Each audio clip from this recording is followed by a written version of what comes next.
Astra Soulfeather is a visionary coach, speaker, and guide dedicated to exploring the deeper dimensions of sexuality and intimacy. Through their platform, High Love, Astra, a trauma-informed healer, empowers individuals to break free from limiting beliefs and embrace authentic self-expression. Astra's holistic approach, blending mindfulness, spirituality, and practical insights, supports transformative journeys in relationships, sex, and personal empowerment. Whether addressing sexual wellness, redefining intimacy, or navigating modern relationship challenges, Astra inspires a path towards deeper connection and higher love. I'm really pleased you agreed to join me today. So you're very, very welcome. And thank you in advance for what I know will be an interesting time together.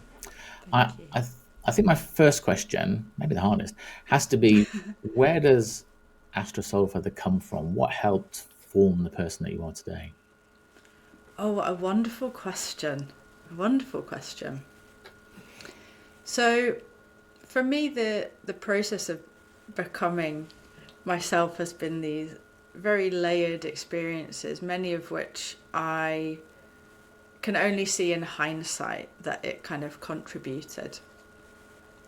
But there's kind of two big aspects, I would say, two big stories from my life that really contributed. The first one is the recognition that when I was a teenager in my first sexual relationship, I was raped. And I say that in a very kind of matter of fact way, but it took me many years to understand that that was the experience I'd had. And it took me many years as well to understand that actually that was a layer of trauma that had started from when I was very young, in a family situation where there was quite a lot of emotional neglect, kind of sort of avoidant attachment or disinterested attachment from parents, that led to me not having the relational, emotional or communicative skills, so that when I went into relationship, I didn't know what was right or wrong. I didn't understand consent, and put me in situations where when this terrible event happened in the relationship, I just didn't know what to do with that. And so looking back over the years, that really shaped me, because it had a long-term psychological and physical effect, as trauma does on the body. But also it led me to a path of really learning those skills that I didn't have in the first place. So that's one aspect. And then the other big story is having a spiritual awakening. I think it used to be that lots of people hit midlife and they had a spiritual awakening, and perhaps that's happening earlier. For me, it happened when I was 30. And it was as if the kind of lid had just been popped off all of the logical, rational, atheist world that I had grown up in and been schooled in. And being able to see a bigger version of my life, a bigger picture, me as someone without the baggage and the trauma and the pain, really then helped me go deeper with those skills that I'd already started to learn. So there was a part of me that was trying to heal to learn those skills. And then there was a part of me that realised, oh, actually, this was all meant to be this big journey where I could really go deep with what it is to connect with others and to have really effective relationships and love effectively. And to create that person, I guess, or the next version of that person around that is where I suppose I emerged from that, and is still emerging. It's still emerging. With the spiritual awakening, awareness, embracing, was that something you believe now you were seeking or searching for? And did it come gradually, or it just said, oh my goodness, did it suddenly just come into your life? I don't think I was seeking. I was seeking on a very cognitive plane. So I was looking for answers. So many people do this, right? We look for purpose and meaning, and we feel unfulfilled in some way. So we look for an answer, and we do it through You know, you might choose the kind of medicine of you do lots of training, or you change jobs a lot, or you change partners a lot, or you change geographies. So I was seeking a lot of that. I did a lot of traveling and changing jobs and careers, and you know, I love courses. I'll do any course on the planet. But I wasn't really seeking a spiritual experience because it wasn't in my vocabulary that was even powerful or important, because of the way I'd lived my life up to that point. So the actual awakening was like a thunderbolt, and it really stripped me down to a kind of core that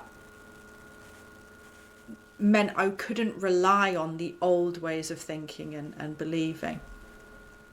And while the actual kind of spiritual awakening experience, I like to say, you know, it happened at this shamanic sound bath in Glastonbury and it was gorgeous. And if I'm really honest, it happened about 6 months before that, when I'd been to a crystal healing workshop at kind of a local shop, because I knew the owners and it seemed fun, and I was like, oh, I love, you know, I'm interested in anything esoteric. So I went along and I had a very physical experience of kind of emptiness and healing through using these crystals.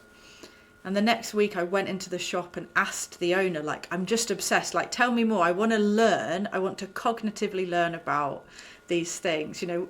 And I remember saying, what books can I read? Who can I learn from about this idea of kind of, you know, something else in spirituality? And she laughed at me and she said, okay, well, don't worry about the books. I'm going to ask you one question and see where you go from there. And she said, if you took away everything that everyone had ever taught you, what would you know to be true?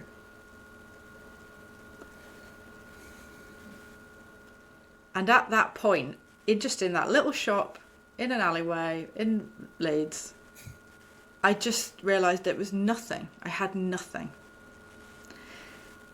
And so then after that, it was almost like that was the real stripping down, which meant I was open to this other information to come in, these other experiences, whether it was with the sound bath or later on when I was travelling or learning more about sensuality or having awakenings and practices in different ways. But it was that first idea of, what do I know to be true? Aside from all of this rational, logical stuff that we've been taught. So the practice of spirituality, that for me is where the real juice is. Often I've seen in other people, the awakening part is actually quite short and normally quite painful. It's a cosmic 2x4, knocks you around the head, but it's the practice of applying it, understanding it, integrating it into your life. That's the hard bit. And that's what takes the time and what people often run away from, especially in a relationship context, because it involves going so much deeper and becoming so much more connected, not only with another person, but with your own self, all of your layers of stuff.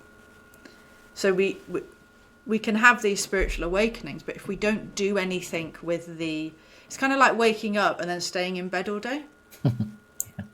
You know, you want to get up and do something with this energy that you've got, but that can be really challenging because it requires such focus. What a wonderful question to ask. I love that question. And we were saying a little bit before we started recording that I think perhaps people's views or understanding of spirituality conflate with religion and organized religion, and that can scare people off. And I think, and I'll put the link in the show notes, you wrote a really fabulous blog about this and about how to define spirituality, and ultimately you came to the conclusion that the best word for spirituality is love. And I think that's where I think people need to be guided. It's not necessarily to find the religion that works for you the best, it's to find how spirituality manifests itself in your mind and body. Does that make sense? Absolutely, yeah. There's the performer and singer, kirtan singer Krishna Das, who's one of his work is one of the methods that I got into more of my spiritual practices. He has a lovely workshop recording where someone is expressing their fears that they're going to kind of slip back into old habits, so they're doing these intense spiritual practices. And Krishna Das says, remember that the practices are just there to remind you that you are already perfect. You already have that spiritual presence, that God self within you. The practices are to remind you. And institutional religion or institutionalized spiritual rituals, even if it's not a specific religion, are there to remind us of that inner knowing. But it's easy to get caught up in the ritualistic institutional side of it and to rightly critique some of those practices, thinking they equate with that inner knowing. But it's like you've got to choose the ones that work for you. For people with significant emotional trauma, meditation is not going to be the first spiritual practice that will work for them, because it's too difficult. It will create too much tension, and they'll want to run away from those emotions. But they might try ecstatic dance or 5 rhythms, which is much more active, much more engaged. They might try singing or chanting. And again, if you're a sexual trauma survivor, you're probably not going to do tantra as your first kind of psychosexual spiritual practice.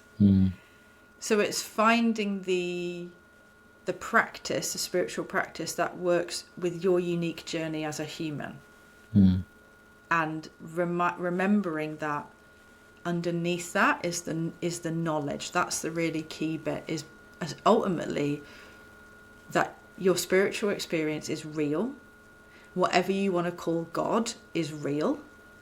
And that all you're doing is just reminding yourself of that as often as possible, so that you can stay in that, as we said, that love of that spiritual presence.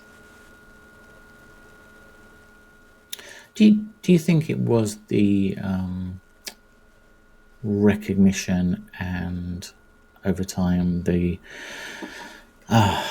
acceptance and exploration of the trauma you suffered at a relatively young age? Do you think that's what inspired you to create Higher Love and the intimacy that Higher Love helps transform? It's a really interesting one, because I learned at school there's no such thing as a kind of turning point. There's no such, these things are complex progressions of life. It's everything that we are that leads us to this point. Saying that, if I hadn't have experienced such painful interpersonal trauma, I wouldn't feel the need to dedicate myself to ecstatic interpersonal relationships. Yeah. So it's almost, we can see that in other people, is that when we feel this strong pain, we want to know what the pleasure is like. We want to know what the other side of the coin is like. And so we reach towards that and we want to create that. But importantly for me, in all of my explorations, whether it's been the personal healing that I've done or the training, professional training that I've done, the thing that came out of it that is kind of really the basic philosophy of Higher Love, is that how you love is how you live. Mm-hmm. So if you can love with intention, deep connection, understanding, compassion, clarity, boundaries, all of those things, your entire life will reflect that. But if you're loving in a way that feels distant, cold, unstructured, avoidant, whatever it is that's not working for you, you'll just see that reflected in everything, because you're having a relationship with everything. So I've seen it in clients as well, whatever we work on, we're actually working on the relating part, how we relate to that. Relating to a partner, relating to a child, relating to a career, relating to the person they think they are. Once that relationship changes, how they're loving it, how they're practicing that relationship, it echoes in other areas as well. Because it's about the connection and the how of it, almost not what's on the other end of it. So that's really what inspired it, was recognizing actually our relationships with other things, people, experiences, time. That is the web that joins it all together. And so if we can improve that and transform how we relate, our whole life will improve, our whole life will transform. That's really where higher love came from. It's a huge thing to recognize, isn't it? Once you, I mean, the word love is thrown around quite a lot, but I think when you really think about what it actually means, and the difference between love and lust and longing and all of those things, that they're all very, very different. But I totally agree that it's very hard to truly show and feel love in one part of your life and then be almost something completely different at work or with your friends or with your partner, with your children, whatever. It should run through your life, really. And something I've been looking at lately, and a lot of people listen to this, I'm sure, will think this is something that's too far out there, really, is the notion of inherited trauma, how we carry some of the trauma of our ancestors and their connections in us as part of ourselves. And there's a wonderful book called The Body Keeps the Score, which sort of carries this thing. And I wondered, if that's something you've come across, aware of, have a thought about. So I think you probably express it better than I'm stumbling over these words. But I just think there's something that we don't ever at school or anything else ever get taught about. We get taught biology, but that's almost biology is just and apologies to the biologist, almost the simplest possible explanation of who and why we are. And I think the notion of what we carry with us is much more is deserving of much more exploration. And I'm not sure what the question is there, but so if you can pick one out, I'd appreciate it. It's a really important topic because there is empirical physiological evidence around intergenerational, or you could call it inherited trauma, in that in a female human body, the eggs that are released by the reproductive system, when a female human is born, all of the eggs that she will ever release in her life are already in her body. I've always found that amazing. So they are. Yeah. That means those eggs, that genetic material, is created kind of in utero. Mm-hmm. So what that means is anything that your mother is going through, it has some sort of genetic imprint, so that when you then have children, it's passed on.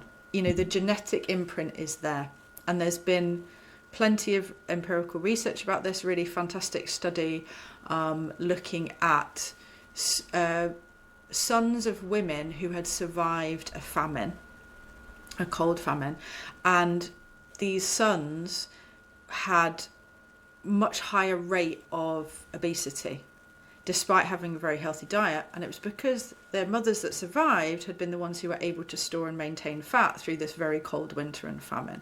So there's plenty of evidence for that. In terms of the emotional trauma or the emotional impact of, let's say, sexual or physical trauma or abuse, it's going to be harder to measure that, because it's quite hard to measure emotions and to kind of give them names. And talk about this a lot with people, is actually naming your feeling is really challenging. But it's really important to recognize that we're all working on a blueprint of some kind. This is one of the the practices that I talk about when I'm teaching journaling to the people I'm training or my clients is, you've got to ask yourself, like, what does this situation remind me of? And it could be from a grandparent, a parent, it could be, if you're particularly spiritually inclined, it might be a past life, it could be anything. But we're all working from a blueprint, a model of behaviour that we learn or picked up from somewhere at some point.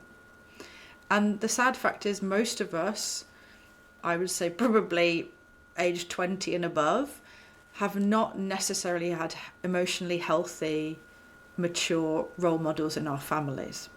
We've also not had a process of repair.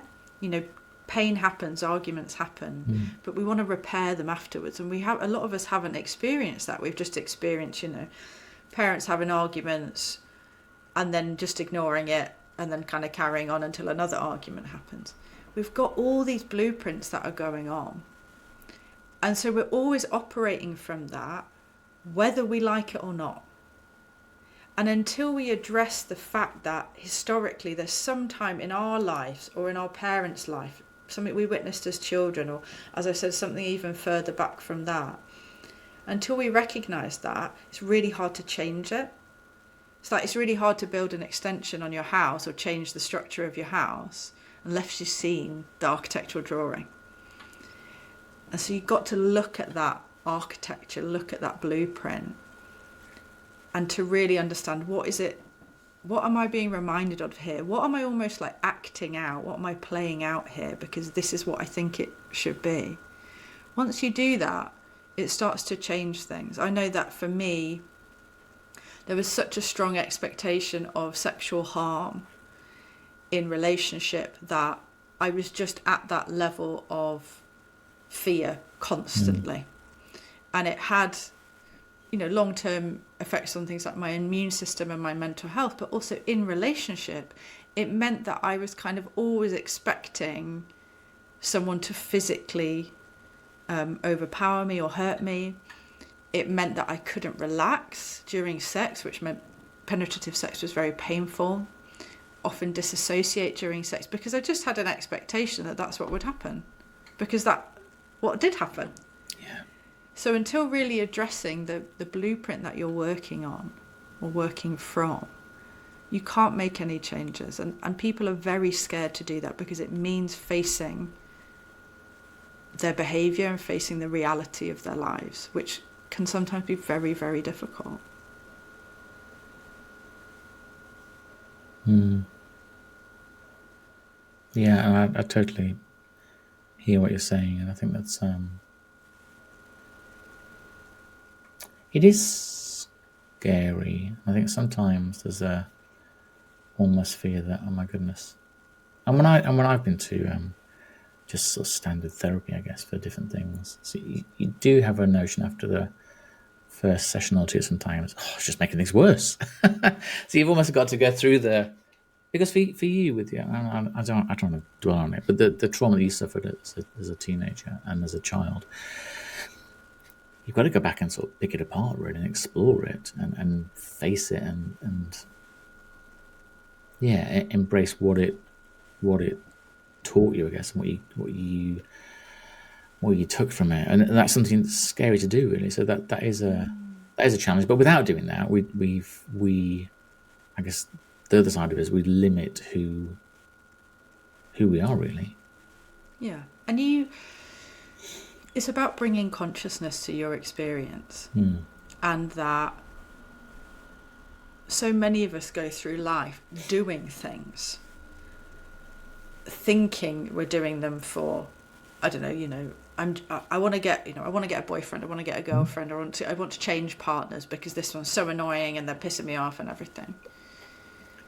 But until you know the real purpose behind why you're doing these things, your experience is going to be really scattered and stressful. And that's what I found, is that I was unconscious of the purpose behind my behaviour. My purpose, my unconscious purpose, was defining my experience. I believe that happens for everyone. Purpose defines experience. But until you know what the purpose is, what's going on here, your experience is going to feel like life's coming at you, life's happening to you, rather than you're an active participant in the creation of this life experience, which is what, my faith and my spiritual belief is all about. Is like, we're here to live, we're here to experience life. But if we don't feel that, if we feel we're just kind of getting buffeted about by the chaos of life, we won't ever feel like really get the juice and the joy out of life. So there's something about discovering these secret purposes that you've got. And it can be very painful. And that's why it's important to do it safely, in the right way, with the right people. I feel incredibly appreciative that I have had a lot of amazing guides and healers in my life, including, strong intervention therapy. When I was 18, it was, my university tutor took me to the counselling department, or the counselling team, because I was weeping and not eating and not turning up. And there's no way I would be here now if that one teacher hadn't taken me there. So it's okay to use these guides and healers to take you forward. That's what we're here for, is to take you forward on that next step, and getting the right support for it is really important. Lots of people want to do it alone because of the kind of heroic myth of some brave soul just like battling through and fighting their inner demons and doing it all by themselves. But we need healers, we need guides to take us through that dark, the dark night of the soul for the next bit, and then there'll be another healer and another guide. But yeah, it's crucial to look at the past and to name it in the way that works for you at that point. There was a time, I would say probably about 8-year period, 10-year period, where I couldn't say that I was raped. I couldn't call it that. Because if I called it that, there was a whole load of other stuff that came with it. Mm. So it's why, lots of people that I do work with, they wouldn't call their pain trauma. They'd call it pain. Because the word trauma is just too much, and that's okay. It's okay to name it in a way that works for you in that moment, knowing that your conception of it will change. You're allowed to change. That's one of the kind of permissions I give people, is you are allowed to change with this new knowledge. So letting that be an evolving process, but starting the process is key. And I think one of the challenges we have in society at the moment is that until you accept that you can change and can be a different version of yourself, society in many ways encourages people to think that things will make you better. So, and I'm not, it's not a sort of capitalist bashing podcast, whatever, but I don't think there's that notion. But if you have more stuff, if you go on more holidays, like you were saying, if you get a new partner, if the next partner, if you have more than one partner, if you are, your car's better, or your child, then those things, and it just masks it, I think, and almost adds more and more layers that then need to be unpeeled once you finally come to the realization, actually, we're not looking at externalities, we're looking at what's inside, and you can't buy that. So with all the different knowledge you have, all of the different things you've learnt, what do people hope for when they reach out to you and ask for support? Because it's a big thing to ask somebody else or to invest your trust in somebody. So what do people look for when they reach out to you? Well, often people come to me because they've heard me talk about my life, just like I'm doing now, or they might have seen, one of my stories on social media, or read one of my blog posts, and they see in my life's adventures some reflection or mirror of their own experience. And the most common thing that I have people say to me is actually, I don't know what it is, I just need help. That's the first most common one. The second one is normally they have a very clear idea of what it is that they want help with, and very quickly it turns out it's got nothing to do with that at all. So I often end up, or I used to end up, people would come to me because they wanted career advice, or they wanted business advice, or kind of changing something or other.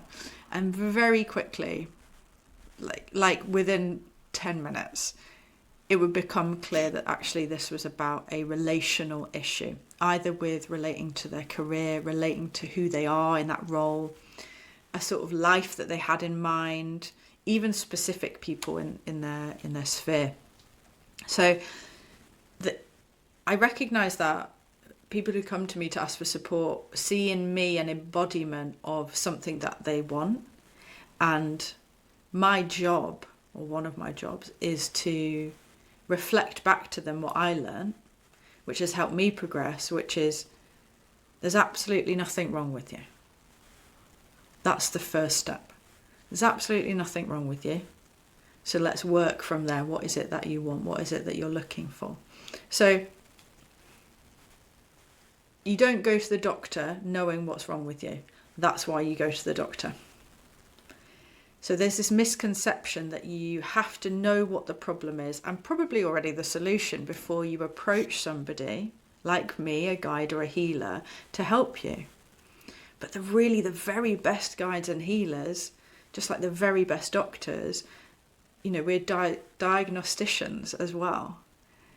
And we can see what's right. And a promise I always make to people who approach me is if I'm not the right person for this, I will signpost you. And I would never, ever take someone on if I'm not the right person.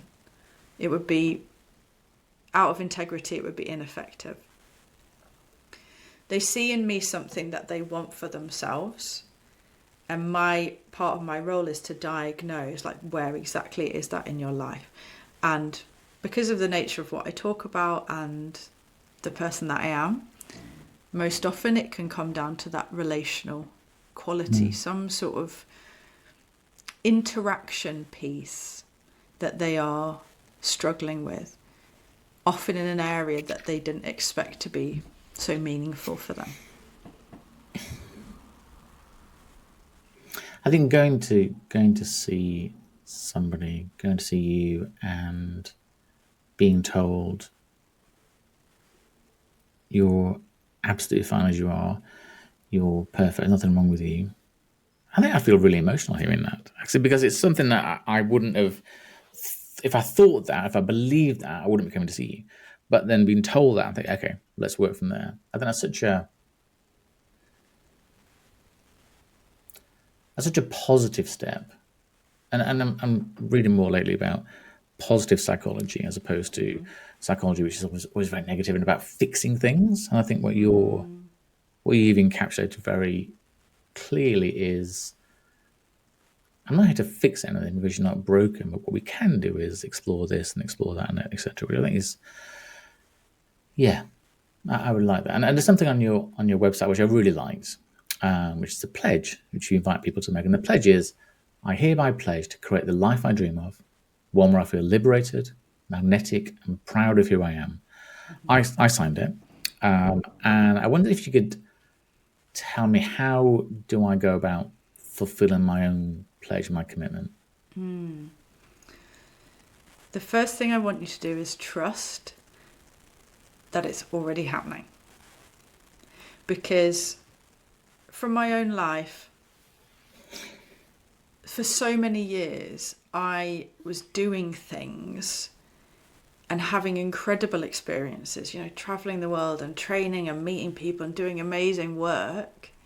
And I constantly felt that I was doing it wrong, that something was not right. Because I hadn't taken that initial first step to really understand that what the purpose was, what was the intention here. If I'd have done that, I would have seen the pattern of my life much more clearly rather than with hindsight. So when I ask people to sign this pledge, this liberation pledge, I'm getting them to set into motion a clear purpose, which is essentially from now on, everything I'm doing is with this in mind. So you might not have to change anything because the work has started within you to say, from this day onwards, this is what I'm aiming for. This is my purpose. So I'm thinking of this as much as I can, as constantly as I can. And the next step after that is to start the practices. It's the, as I said, the practices that work for you. The pledge can also be thought of as kind of that commitment to the awakening. And then the practices are, right, let's keep remembering what I have committed to. So depending on you as a person, it could be meditation and contemplation. It could be more active, could be more visual. It could be even something, inspired by, the artist's way and books like that. It could be starting a hobby, creating something is a really powerful way to practice that change. So it's that aspect of, making that commitment has shifted your intention energetically, internally. It's already begun. And then with that particular liberation pledge, the next thing that I start to do is sending you resources which give you more information about the principles. So a big part of my process is actually, this is why I call it the higher love approach. When someone trains with me, you're not just learning a bunch of skills. This is an actual way of being. And to learn that way of being, it's about understanding the principles and the philosophies behind it. So as you deepen that knowledge and start to embed that in with your own practices, and I also offer some different free online practices for people where we can come together to do that, that will be the change. We tend to think change, you've just identified it there, right? Is we think that change starts on the outside. We think that, oh right, well I've pledged to liberate myself, and so I've got to change my life, so I'm going to quit my job. It's like, wait a minute. Yes. Wait a minute. This is about change, as me as an agent of change creating that. And there's something really exciting about what if everything stayed the same and everything changed at the same time, because of the intention and the energy, the purpose that I am bringing to determine this experience. And it's so much subtler and nuanced and sustainable. It's not the big song and dance that, starting a business or becoming polyamorous or moving to Bali. It's none of that. It is the small, subtle moments that are going to make up your life. Right, I better go and cancel those tickets to Bali then. Oh no, take me with you. Please, this is, again, like you said, this is not to say don't go to Bali or don't buy those things. It's to recognize that those external experiences are reflections, they're mirrors. This is the spiritual understanding, is that, the material world is an illusion. It's a mirror to who we are. And Henry David Thoreau wrote, things do not change, we do. And he didn't just mean like politically or, economically. He meant the very material of our lives. If we can see the beauty in life, beauty will appear. Whether that's in our lover or in a flower or even in kind of chaos. So we've got to embody that change within. And that is a very slow, gentle, it's a process of presence. And that's why it's called the higher love approach. Because it's literally seeing and being different in the world and in your relationships. It's really yeah, some things you just said. So there's three things. One, that I went out for a really nice walk this morning with our lovely dog, and walked past a beautiful tree that was covered in spring blossom, and felt compelled to take a photograph of it, which I shared with people. And I would never normally do that. I don't know why. I just thought, and everybody came back, oh, so beautiful, so beautiful. So hopefully it brightened their day a little bit. The second thing is that I always enjoyed and thought more about doing more art and more creation and stuff, and for lots and lots of reasons, just didn't really do it really. But since I signed the pledge, I've been doing stuff every day. Not like, right, I should do this because I've bought the pledge, I should do it. But I'm loving it. And then the other thing is, what I'm finding is really, really works for me. And you've talked about it quite a lot before on other podcasts and different things. And it's almost so simple. It really shouldn't have any benefit in a way. You almost feel that this can't be this easy. Is breathing. It's so. One of your things that you put on Instagram or something, just take 3 breaths. Ridiculously impactful. You think, what? I've been breathing all my life, but suddenly just sitting there and thinking about, right, just take 3 deep breaths. It's amazing. And this is going to sound quite weird now. I've always been somebody that hums. And I sort of doing that, I feel the vibrations a lot more now, which is quite weird, really. So yeah. So even without really thinking, right, what am I going to change? I'm doing and embracing, and I think being aware of things more, which I think is maybe part of the change. Is just that awareness, really. So that's wonderful. That's wonderful to hear. No, so thank you for that. There's so much willpower and energy that we expend on and exert on trying and efforting. Abraham Hicks describes it as efforting, which I really like. And I definitely was one of those people, was this kind of constant need to make things happen. And there's a fantastic realization when you start to explore these deeper levels of awareness that it's not about forcing or changing or efforting the world to conform to what you think it should be. Even your own life. It's if you see your life and see your relationships as a mirror to you, see that reflection, and then you're like, cool. I think probably the easiest thing to change is me rather than the reflection. That's the difference. But we're so caught up in the idea of the drama and the big hoo-ha and the big hooray of changing the outside, because it's more socially acceptable and exciting. We were talking about it, weren't we, before we started recording, of all the LinkedIn posts about like congratulations to so and so for doing this or changing their job. Nobody is going to congratulate you for that tiny change within you that says, oh, I've gone from feeling not great about myself to all right about myself. No one's going to congratulate you for that. That's just for you. And so it feels less exciting. It feels less, I don't know, relevant or even pressing. But it is the way. And as you've mentioned there, I love that you've started feeling the humming and sharing what you see with others and creating, because it's these small acts that sustainably make the change happen. It is that, how we love is how we live. Transform your relationships and how you relate to things, you will transform your life. Kind of not with a bang or a whimper, but just a slow, steady, beautiful kind of unfolding.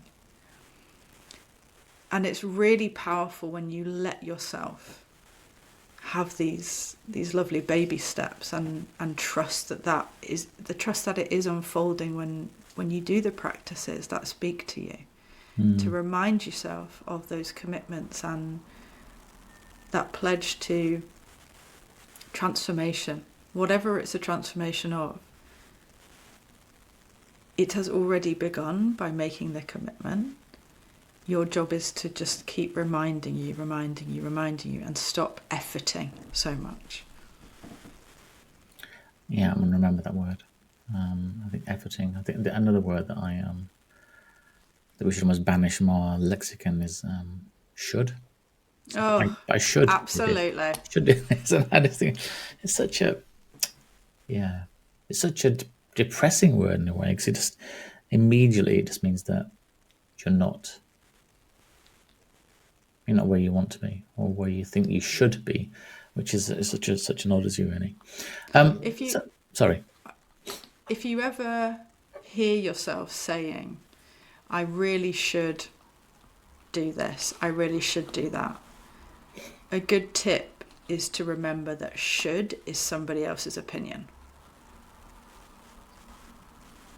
Because if you really wanted to do it, you'd just do it. Yeah. So that doesn't mean that the thing that you are doing or not doing is good or bad. Mm-hmm. It's that right now, the pressure or the impetus to do it is coming from outside yourself. I really should meditate. Why? Because somebody else thinks it's a good idea. But clearly it's not a good idea for you right now or yet. So again, understanding that, what's going on there, what's the purpose there, what's my resistance around it.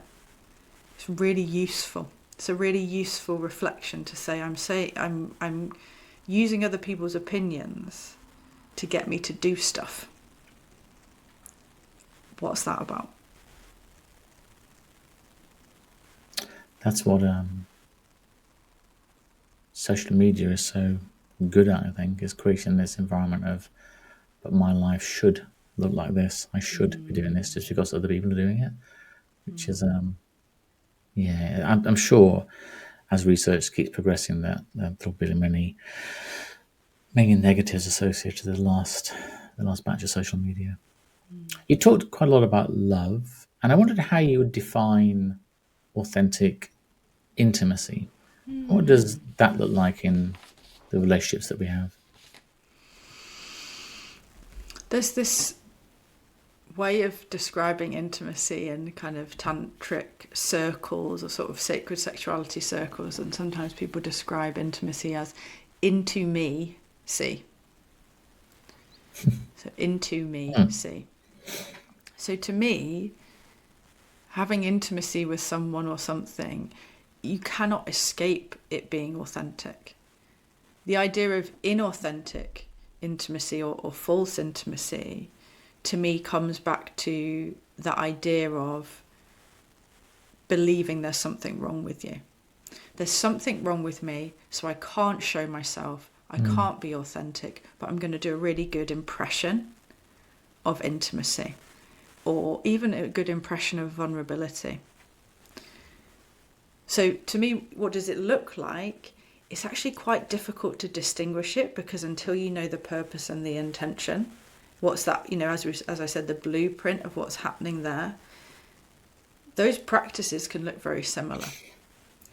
And this is why, people can get very stuck, especially if things like online dating, where there's less opportunity to kind of pick up on somebody's energy in person.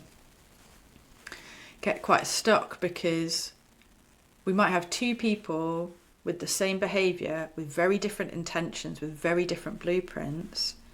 And until we've really learnt about ourselves and what we're looking for and what these different things are, we don't know which one is kind of an intimacy that really speaks to us.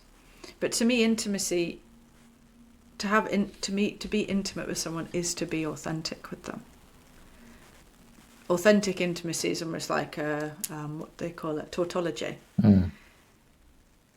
But there's definitely this false intimacy, false vulnerability, which is a very good impression of the signs, the kind of the mask of what that looks like.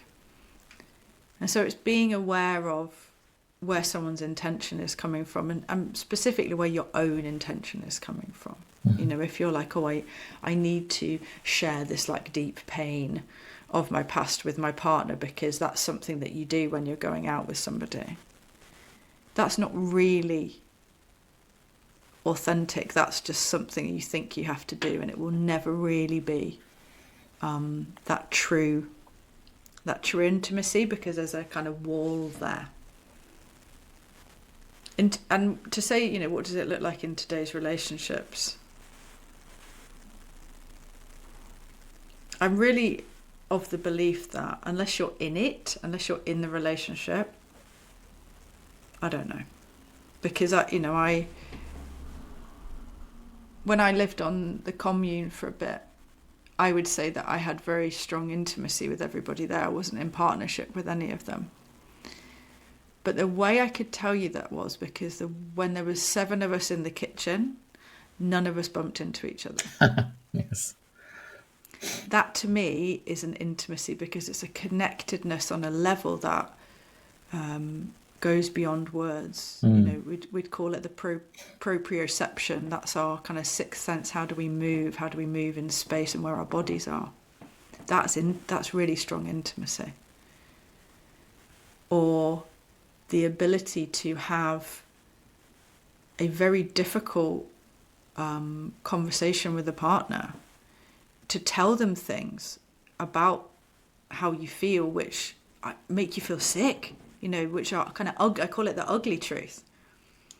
To be able to say that out loud, that can be intimacy. There's no one size fits all for it. It's understanding what is that depth of connection for you, and what does that practice look like. For every person, it's going to look slightly different, because while one person might be totally comfortable, dancers are a good example. Dancers will just crawl all over you and hug you, and there's disregard for the body in a wonderful way, because it's so comfortable. But for someone like me, sexual trauma survivor, if I'm physically close to you, that is intimacy, because that to me is really super vulnerable. So it's kind of like different people's histories will lead them to different expressions of that intimacy. One of the things I think is a gap in our current education system is anything beyond the very clinical explanation of sex and sexuality. So my son's 15, and their sex helpers had to put a condom on, and they did talk a little bit about consent, which is a good start, I guess. But very, very little about how to understand your own sexuality. And I think throughout our teenage years, things like we're looking to explore, certain feelings occur, we might want to masturbate, and even that, we should do it in a very, very hurried way in case somebody's going to come up the stairs or somebody's going to bang on the bathroom door or whatever. And so we don't ever, I think, until we're much older and maybe are more in tune with ourselves, actually explore, well, first of all, explore our own bodies, and then secondly, explore what sex and sexuality means to us. And I wonder how important it is to understand your own sense of sexuality to ensure that's probably the wrong word, but a fulfilling relationship. Yeah, I don't have children, but I know I have friends with children, and I think there's lots of parents and teachers probably who are really quite frustrated with sex education as it stands. There's also probably a lot of parents who don't know how to talk to their children about sex. I know my parents definitely didn't. And it can almost feel quite late, when there's even at 15 or 16, I think can feel late, because it then becomes a highly hormonally charged subject, when actually sex is just another thing in life. It's just another, to me, it has a sacred quality, it has a spiritual quality, but it's also practically another thing, especially when you're a long-term partnership, sex becomes another thing, I hate to say it, on the list sometimes, and that's okay. So talking about it earlier, as early as you can, in a objective, neutral way, is really powerful, because it's about kind of easing the heat, I think, on it, But a lot of people, they're so caught up in their own blueprint, their own sexual pain and trauma, and the idea of being bad or sinful or something to do with sexuality. As we were saying, it gets passed down onto their kids. They don't mean to. It's just that's what happens because kids don't know. They're looking around, they're trying to get some sort of role model.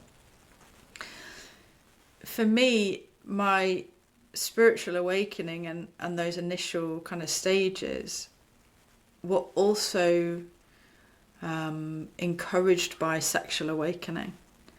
So they happened not simultaneously, but there was avenues that kind of happened at the same time. And I really see sex and the body and pleasure. I would try and describe it as pleasure more fully because, again, for people who've maybe experienced sexual pain or trauma, narrowing it down to sex, it can end up being essentially penetrative sex with the lights off in the missionary. That's it. And it's very, very limited. It feels quite constrictive. So if we bring it out to the idea of pleasure, what is it to experience pleasure and really, like eat an ice cream that you really like, or just like lounge around in the sun like a cat? That is an arena for us to understand ourselves, understand how we feel about wanting things. That's one of the big principles in the higher love approach is desire. How do we feel about wanting things? Another big part of it is when we explore pleasure, we're also exploring how do we receive? How do we take things in? From either from others, from ourselves. And that's so many people are terrible at receiving. Even though they might want and want and want and ask and ask and ask, they can't take it in. Think of how many people who just cannot take a compliment. So experience and understanding pleasure and sexuality as an arena for kind of a reflection of our broader self, it can be really useful. And that can mean sexual exploration. But I also think it's about understanding it, again, like a mirror. Like I said about the external world as a mirror. Again, how we love is how we live, and how we make love is also how we live. If, as you said, we make love in a hurried way that someone's going to see, someone's going to hear, like we can't make any noise, we can't move around. I've worked with quite a few people who they are silent during sexual activity. They are completely still. They might orgasm, but it's like they're frozen. Think about what that says about life. That, you're experiencing it, but you're not taking part. You're not an active participant. So for me, the more we can talk about sex, sexuality and pleasure as, and this kind of sounds, I suppose, a bit strange, but just another thing. Take some of the fear away from it. Take some of that kind of morality, the moral judgment away from it. It means we can start to explore it as this mirror, as a self-development tool. And then when we're ready, if we want to, it's about, okay, actually there's a spiritual quality here for me, or there's some sort of, just like anything in life, there's a spiritual quality if you choose to go to that level. So for me, to have that fulfilling relationship, whether it's with another person or with your own self or life or anything you want to relate to, understanding yourself as a sexual being is also understanding so many components of how you are a human being. So there's a real power in that, and that's a big thread of the work that I do. Is you're not just having a relationship from the neck up, you're having a relationship from the neck down, and what does that feel like? What does that look like as well?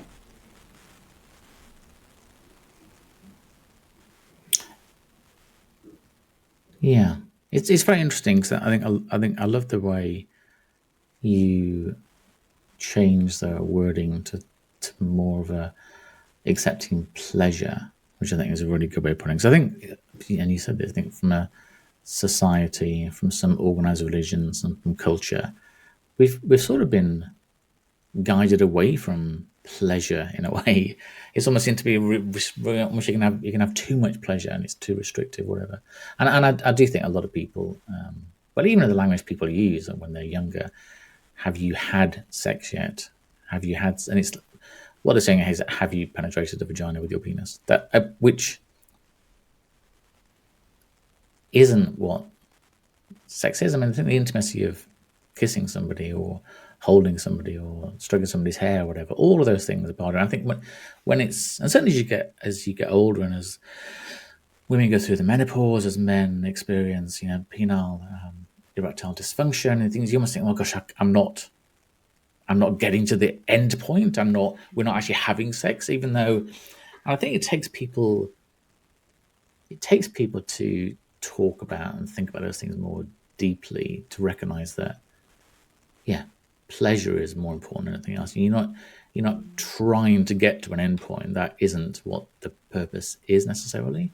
It's in the pleasure of the experience and the journey. Not right. We'll do 30 seconds of kissing, 2 minutes of this, 3 minutes of that. Right, then we'll have sex. Then it's done. Then right, we can keep quiet, make sure the kids haven't woken up, and that's it. It's thinking of it as pleasure is very different. Yeah, and that approach, that transactional, linear approach to sexual experience or pleasure as a whole is a really good way of avoiding genuine, deep connection, of avoiding having to truly connect with someone, because then it becomes an algebraic formula that is ultimately unsatisfying. I'm reminded of an analogy that the philosopher Alan Watts used, which I just love so much. He says, we're constantly rushing through life, and it's like giving a hungry man a banana and telling him to eat the two ends, just A and B, rather than enjoy the whole banana. And to me, that's really important in this realm of pleasure. And you're absolutely right that we've been encouraged to move away from it, and we've been encouraged, like there's this weird fine line between self-care and overindulgence and kind of looking after yourself and looking after yourself too much. And it's all just another way to prevent us from coming back to pleasure as a concept of the joy of being alive. Because if we really leaned into that as a pleasurable notion, that to be alive, to feel, to sense, to experience, to know, to explore, is extraordinarily magical. There's so many things that we would stop doing. That things that are beneficial to others, who maximize it, who extract it, who we don't get a lot back from. Because if we know that we can gain as much pleasure from hugging a partner or stroking a dog or looking at a flower or being in the rain, if we can get as much pleasure from that as from getting a 20 grand pay rise at work, we're not going to be doing that extra work. We're not going to be working all the hours God sent. We're going to be living a very different life. And again, that's not to say that any of those are better than the other, they're just different. But changing our understanding of desire and pleasure, and this is why I'm so keen for people to be thinking about the purpose of why they're doing this. Most of the time we're doing things because we think later on we'll be happy. If we could be happy now, we'd probably not do those things. Or we'd do better, more interesting, more challenging things. So there's something about moving away from that linear transactional perspective of sexuality and pleasure, which again is a mirror to seeing our life as this series of linear experiences of, going out, moving in together, married, baby, or junior, mid-manager, senior, vice president. It's not that. it's seeing life as this holistic web, this web of relating. When we can really tap into that. And sexuality and the body, it's something we've all got a body. It's right there, it's free. We don't have to do a lot to tap into it and to understand it. And it's incredibly healing. To whether it's the kind of reduced blood pressure, reduced anxiety, improved immune system, white blood cell count that comes with touch and holding, communication, feeling safe. That's the science. That's great. And it's healing. It heals us. So to me, it's kind of almost like the simplest, but one of the most profound arenas that we can experience these transformative moments in is with the body, with sexuality, with pleasure more broadly. Yeah, I think one of the key things with pleasure and what enhances it is, and this might sound a bit odd, but is being truly present at the time, being there. And the example I think of is, and it's a silly example, but a lot of people, including myself, will eat lunch sitting in their computer working away. And if somebody asked me 5 minutes later on what have I eaten, I wouldn't know. If it was a sandwich, a green bowl of soup, I wasn't sure. If people listen to this, actually, for their next meal, just don't do anything else but eat the food and be aware of what you're eating, the experience is so different. It's so, I try to think, well, how can it be different? It's just a sandwich. But actually, you taste the bread and the lettuce and the tomato and the salt and all. So you actually, whereas normally I'm sort of sat there and it's just going in because I think, well, I've got to eat, I suppose. It's something that's just a habit. I need to eat. I'll get this email done while I'm doing it. But actually, sitting there and eating, and it's similar to what we were saying before. So the joy I allowed myself to feel at seeing them blossom this morning. And I counted that. I saw a clip on one of these channels years ago, and it was a couple had gone to Egypt to see the pyramids, and the man turned to his wife and said, "They're really dirty, aren't they?" And not allowing themselves to experience the pleasure. So I got more pleasure from seeing this blossom in our local park than that person did from flying to Egypt seeing the Great Pyramid. It's because we can't necessarily change the event itself. All we can change is how we feel about it and how we allow ourselves to experience it.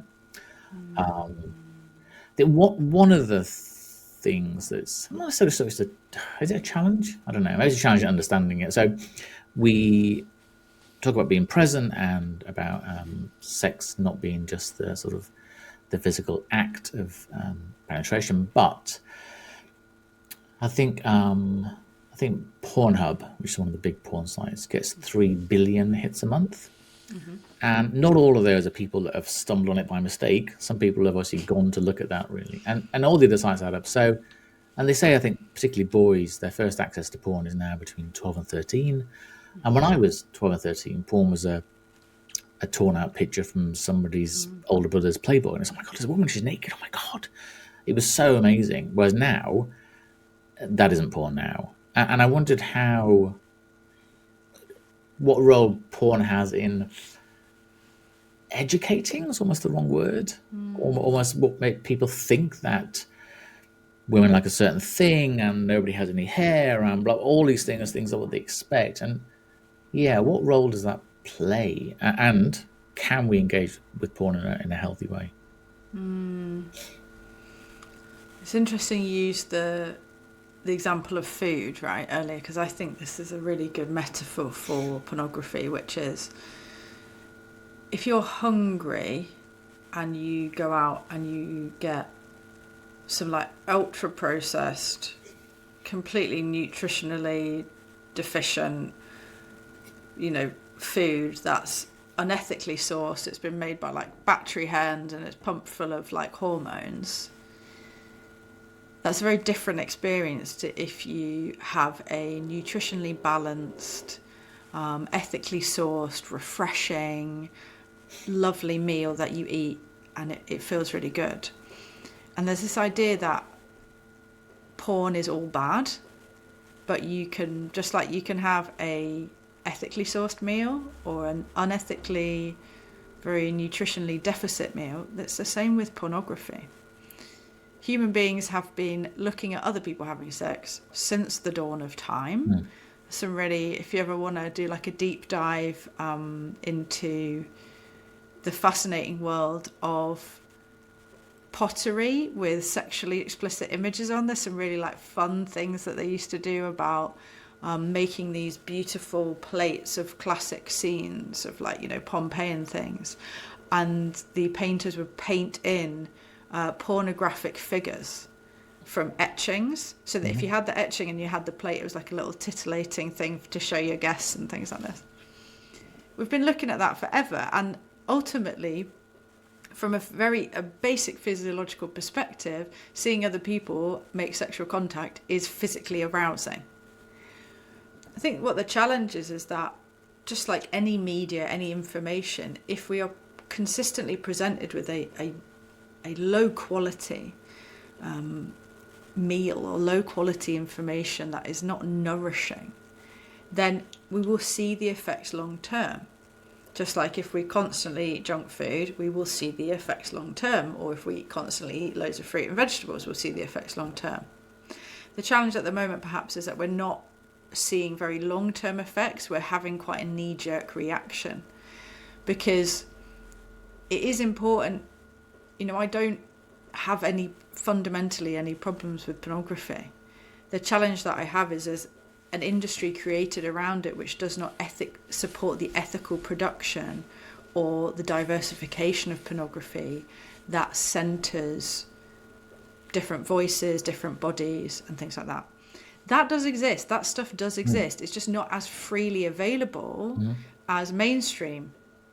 It's kind of like, yes, I can watch, or I don't know, yes, I can watch like the BBC arts programme if I pay for it, or I could get like Channel 4 for free. You know, not saying there's no moral value between them. It's just, especially for a young person, no young person is going to Google ethical porn, because again, that's why it's important to talk about these things and to show people, to show young people, and to be talking to young people about things like bodies and different types of body and being comfortable in it and understanding it. And there is loads of fantastic information out there. There's, I think, the kind of rise of more kind of body positive movements and an increase in gender fluid, gender diverse, differently shaped models and bodies is really important. Yeah. If that's not reflected in the sex that we're looking at, that's the disconnect. But fundamentally there's nothing wrong with looking at other people having sex. The issue is that we aren't educating ourselves or other people around what is pornography. Pornography is a staged act involving certain people doing certain things. There's a whole, like, you know, behind the scenes situation going on, and that it's about learning that kind of, it's about having a critical interrogation of the media you are consuming. Just because it's got naked bodies in doesn't mean you don't need to critically interrogate it. So I would even argue if we teach young people critical thinking skills, that would help. And it can be a real knee-jerk reaction against porn as a whole, because essentially it's easier to do that and just say, like, get rid of it, it's really bad. But having watched myself incredible creative artistic pornography of multiple bodies directed by wonderful female producers, is that bad? You know, it's this kind of, we're assigning a moral value to it almost in the wrong place for me. So again, if you only ever access pornography that, like, as you said, is images of hairless bodies, of very pseudo-violent acts, that's what you think it is. It's not porn's fault. It's the fact that there's not enough diversity, there's not enough communication and kind of a holistic understanding of it around, actually, did you know, lots of different people have sex and lots of different bodies do these things. And yes, some people like that kind of pseudo-violent activity, but some people like this sort of thing as well, and it's okay. But to do that, we've got to come back. I think you mentioned it there, that presence before, and that mindfulness is being comfortable, bringing ourselves down, regulating ourselves so we can talk about this stuff with the people in our lives, whether they're partners or children or friends, without suddenly going into this panic state that we're doing something wrong, because we're not.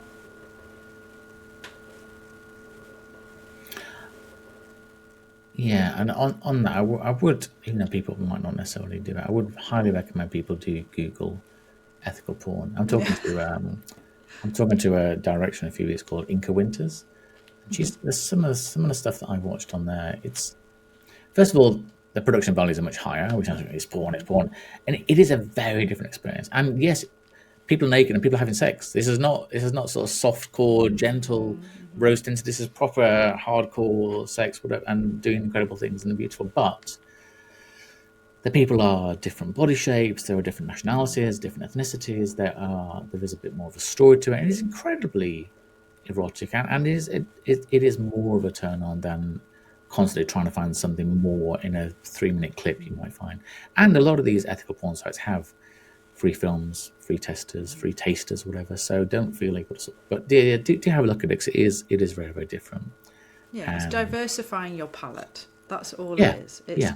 allowing there to be kind of new experiences and integrating them and being like, okay, do I like this? Do I not?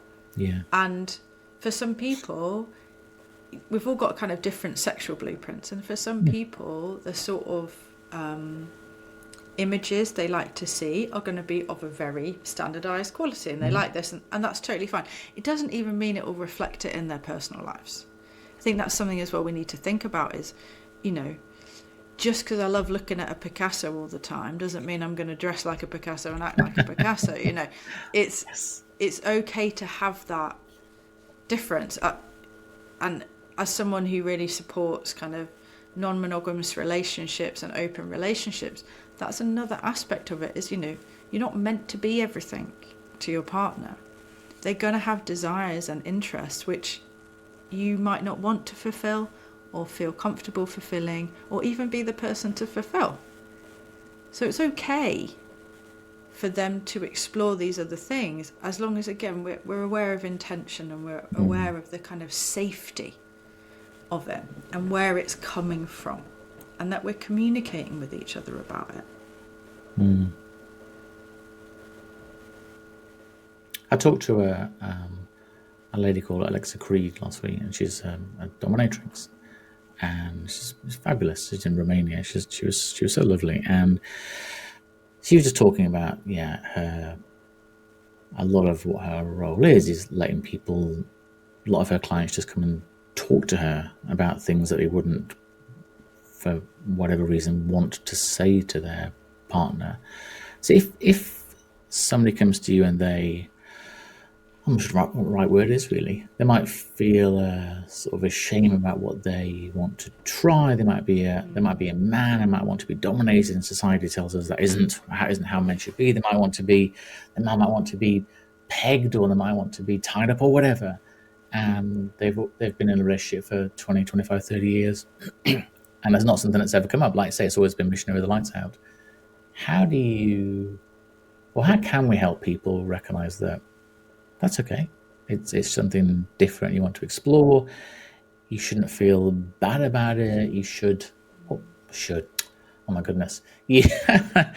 Something you want to explore, something that you believe will give pleasure. How do you go about helping them reconcile the fact that they want something different and it's not perverted or an extreme kink or whatever the things are? How do you get them to recognize that it's okay?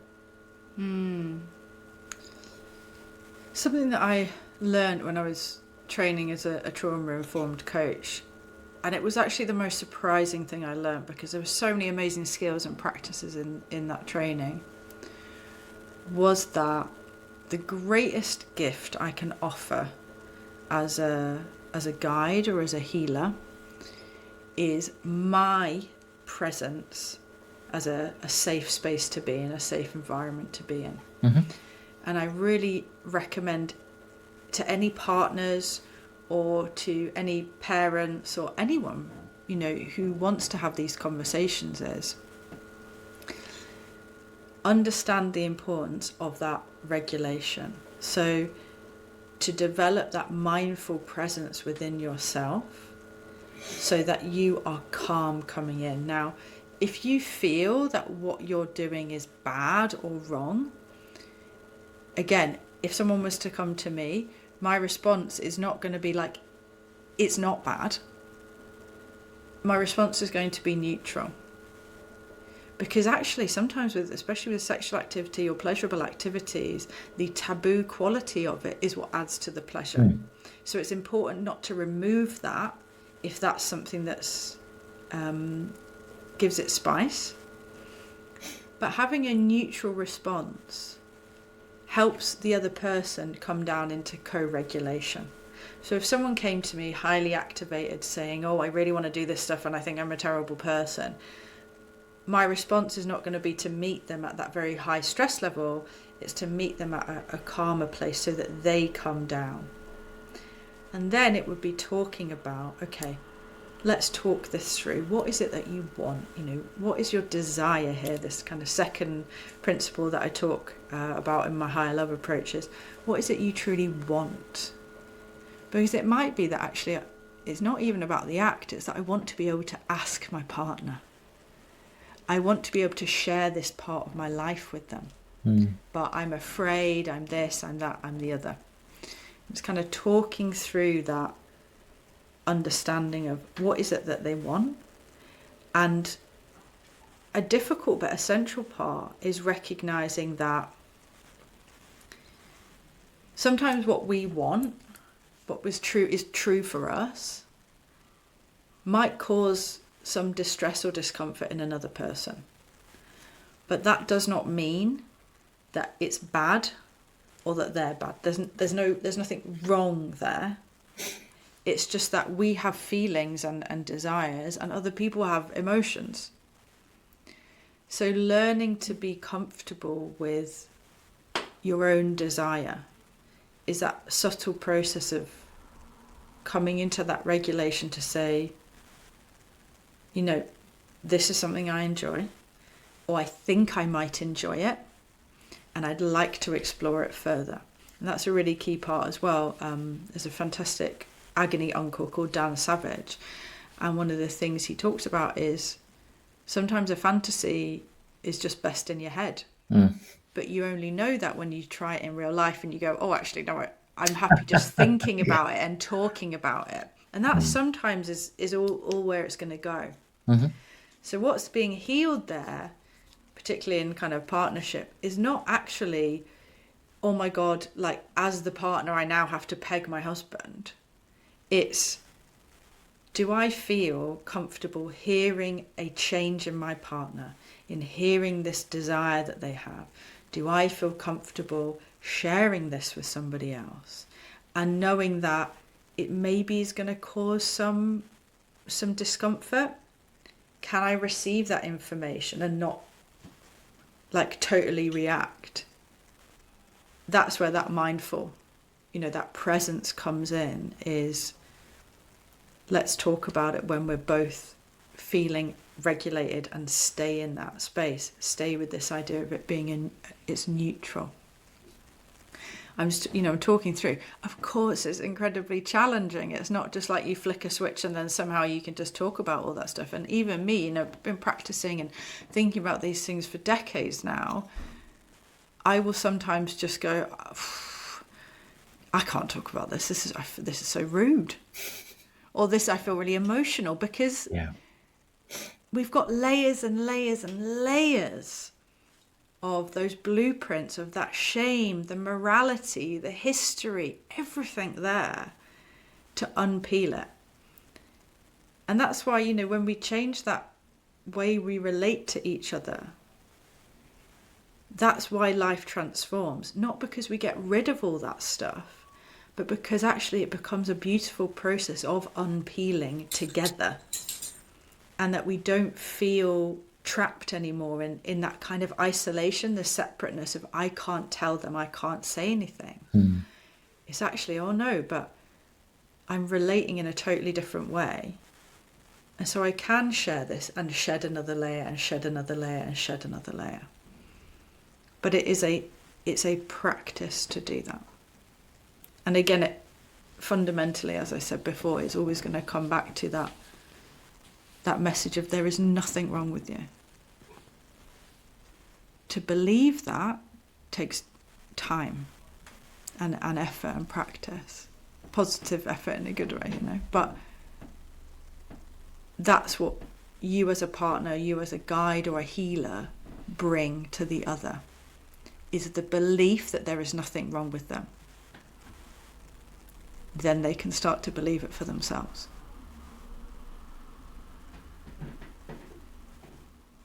And I do think that we all have, I assume, we all have fantasies that we wouldn't want to explore in real life. That the excitement in them is that they're a fantasy, but I don't want to do that. It's just a fantasy. And I think being able to talk about the fantasy almost as a story, as a narrative, as a discussion point, I think is really interesting. And yes, then there's a difference between fantasy and the things that I do actually want to try. And a lot of people fantasize about things that they wouldn't want to try in real life, but being able to talk about them is where they can share it, is where part of the excitement is really. Do you, and this isn't meant to be a loaded question, do you think we are designed to be monogamous?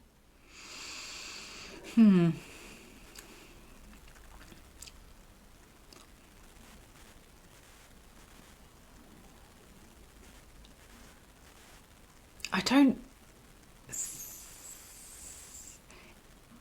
Having been monogamous and having been in monogamous relationships quite happily, and having been in non-monogamous relationships and quite happily, and both types of relationships unhappily, it's so much about the people in the relationships.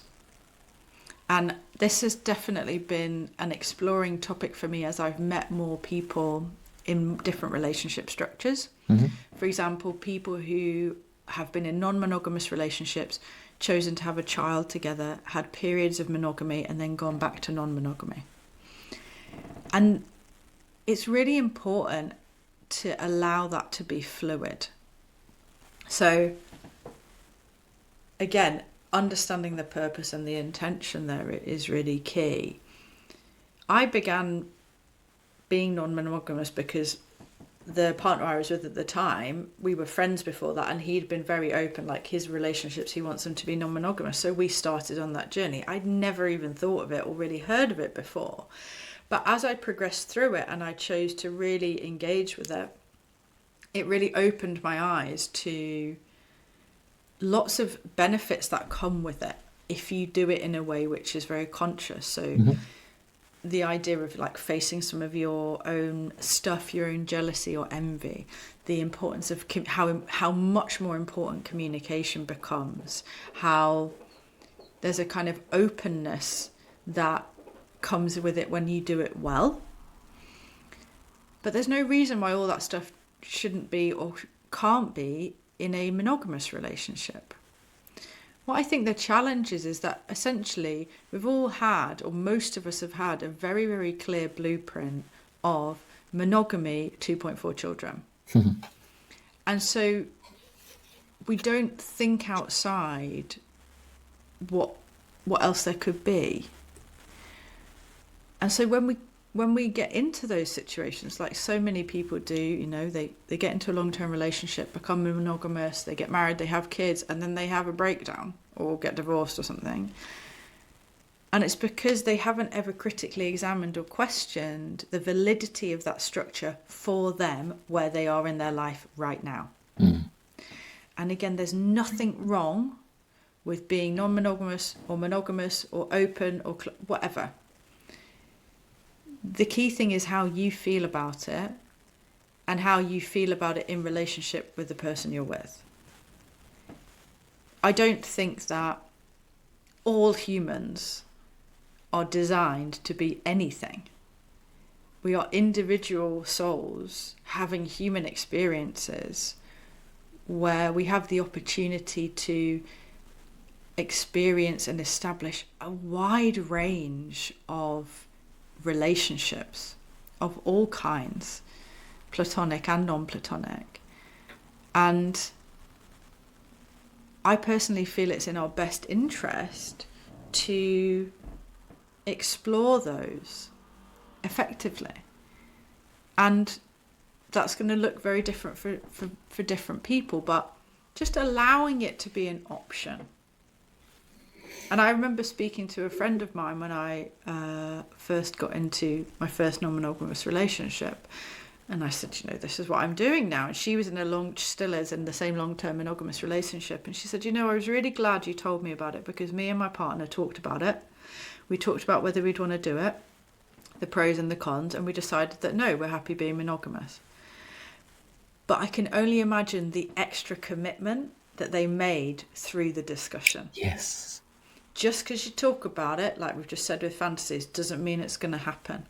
And I'd really recommend any couple, any partnership, to just have a chat about relationship structures. This can be as simple as when you see each other, time you spend together. Like, don't just assume that how you want to love is how they want to love. Because actually there might be a better way of doing things for you that transforms a lot of other areas of your life. And it might be in monogamy or non-monogamy. It could be anything. It could be the way you communicate, like I said, how often you see each other, whether you sleep in the same bed, if you have meals together, all these different things. Just being open to this possibility of change. That to me is that's where the evolution comes in, and the experience of something greater. You mentioned it before about love, and I was thinking about Ram Dass when he talks about, you get into a relationship because you think the other person has got something that you haven't, and that by having some of that you'll kind of find this love thing. And then he says, but the real spiritually engaged relationships are ones where you realize that by the presence of the other person, you can find in yourself that love. And it becomes this kind of incredible reciprocity where the relationship with the other person allows you to be love and live as love within you. And I've said this to my partner, is one of the ways I know how much I love him is how I'm not scared if we were to separate. Because our love for each other is generating a strength in me, which is only like doubling down on the love is me. So there's a real power in having these open conversations and finding these connections where actually through these reciprocal understandings of who we are and shedding these layers and being open, we come to the place where we are love, and amazingly we get to share that with somebody else. We don't have to do it alone. We get to be love together. Wow, I can see why people come to you.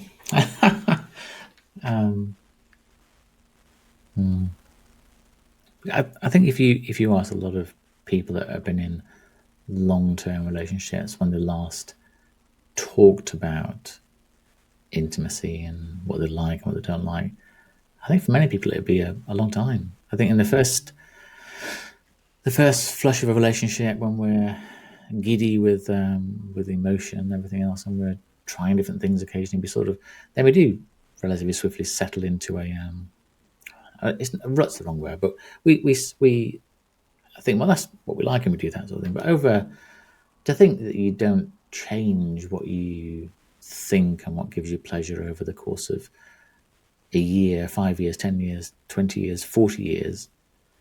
It's crazy when you think about it, really. You think, oh, no, nothing's changed at all. Nothing's changed. I know we've had a couple of kids and we've changed jobs 5 times, lived in 4 different countries, and you've been really ill, I've been really ill, and we're back together again now. But nothing else has changed. It doesn't make any sense, does it? But being able to talk and communicate and just find out things, that really can't do any harm to a relationship, being communicative. And I think, as you said, a bit like porn in a way, if it's ethical non-monogamy, I think if you're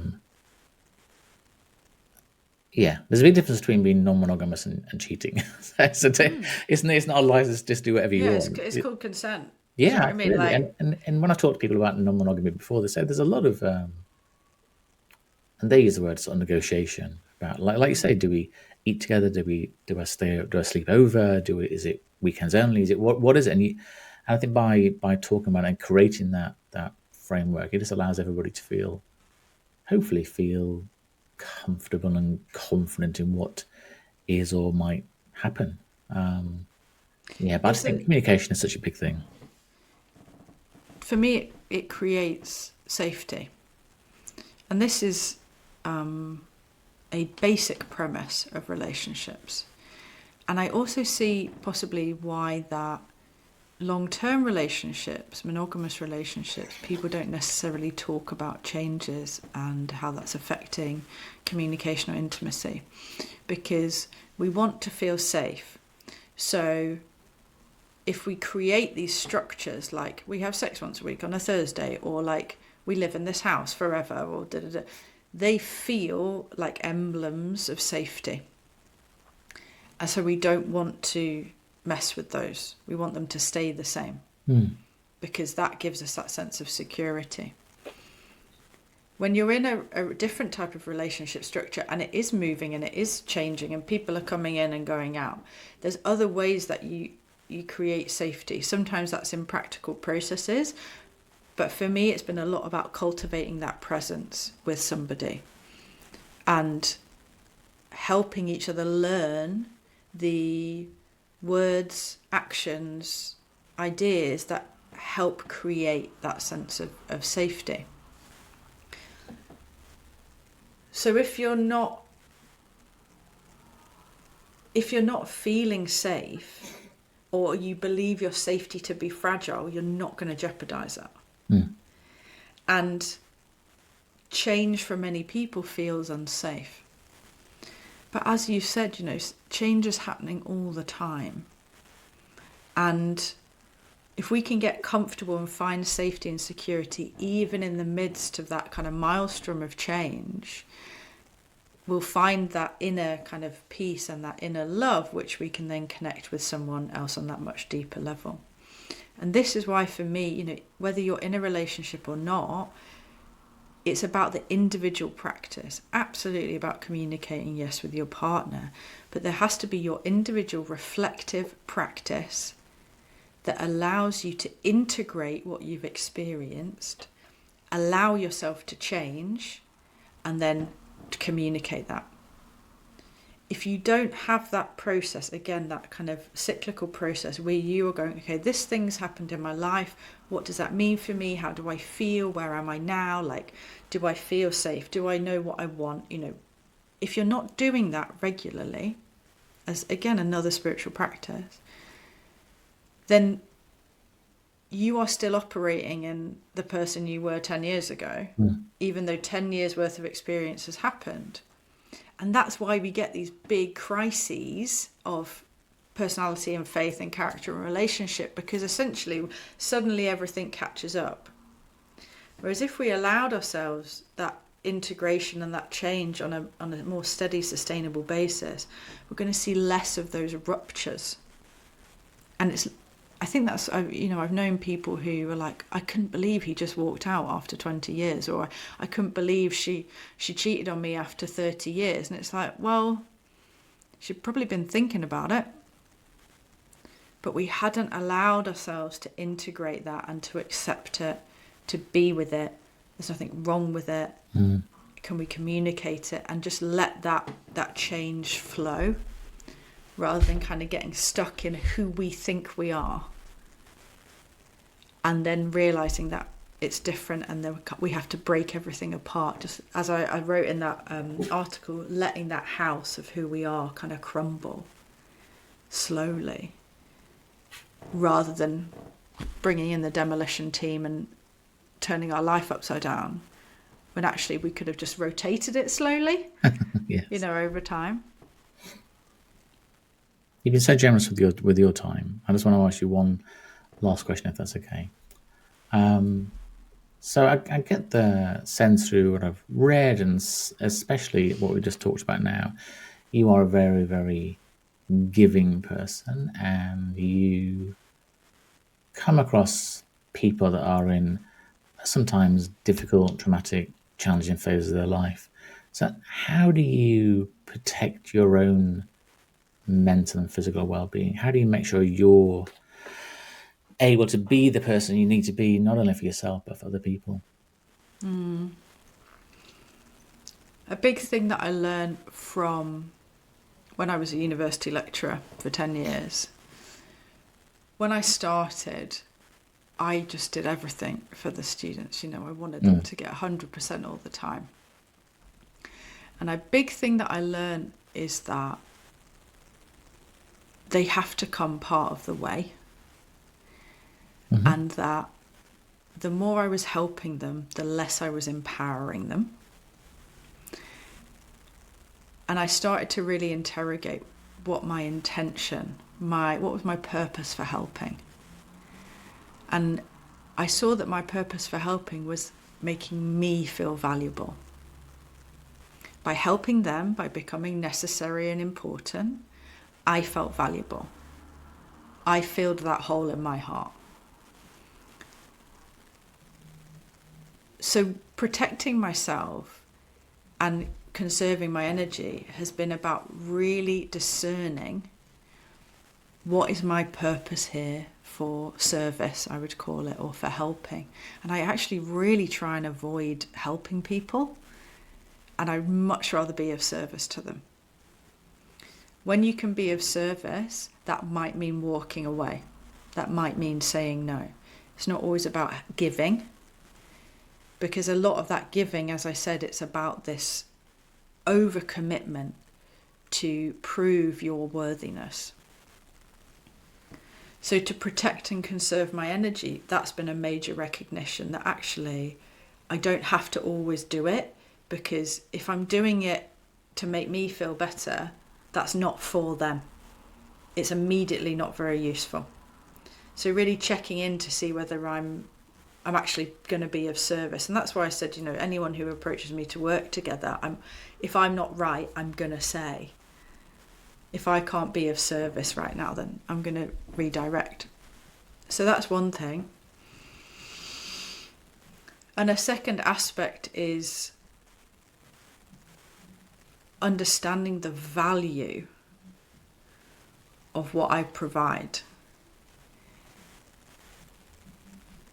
There's so much, we've talked, right? There's so much information, there's so much advice and tips and tricks, blah, blah, blah. But the work I do is on a deep level. I am connecting with somebody or a group of people at a spiritual, soulful level about who they are as a soul. And that has immense value, and it has immense energy, immense energy in there. And for a long time, I didn't realise that. Like so many of us, you do something and you just think it's normal. Actually realising the value of what I'm doing, the depth and the expansiveness of what I'm doing, has helped me then step back and go, cool, I don't need to do it as much, because when I do it, I really do it. So there's something about, I almost think of it like a potency, right? It's a distillation, a concentrated essence. And really, it's been a very long journey to understand that distillation and how much do I really need to provide here.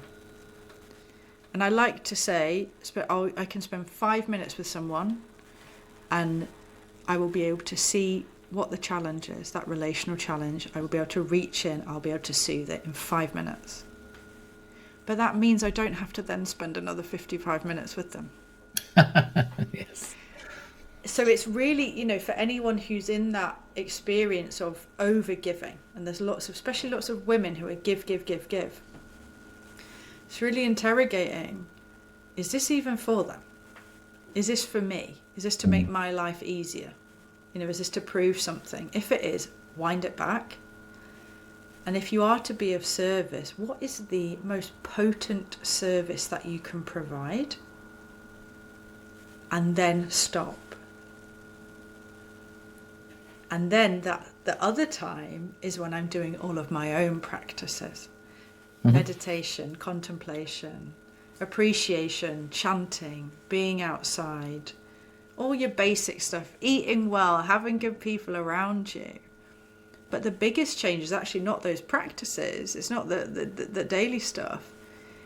It's the bit where I go, do you know what? Actually, I can do less with better purpose, with more positive, compassionate purpose, for greater influence. And that suddenly frees up all this time that I spent efforting and proving myself. Frees up all this time to create even more energy, even more generosity. To be, as I said, to be that love. Because the love I'm giving is like super targeted, distilled. Oh, fabulous insight. Just a huge thank you. I could talk to you for much longer, but I really enjoyed that conversation. So no, thank you so much. Oh, it was fantastic. Thank you. It was really great. And I trust that people listening or watching will have got plenty of value out of it. And I really would encourage anyone who's been listening thinking, oh, I love these philosophies, I love these principles, and keen to learn more and start to explore it more. You don't have to change everything today to explore and to practice this higher love approach, to do as Andrew's done and go to my website and sign the Liberation Pledge, get those resources and start to deepen your understanding of these philosophies so you can transform your relationships and start to transform your life. And the link for that will be in the notes. Yep, absolutely. Yeah, so click on that and sign the pledge and enjoy kind of learning that and starting to apply it in your own life. Yeah, it's truly doing something for yourselves. I did. And my art, if you call it that, creation is, it's a big part of my life now. Thank you. Thank you.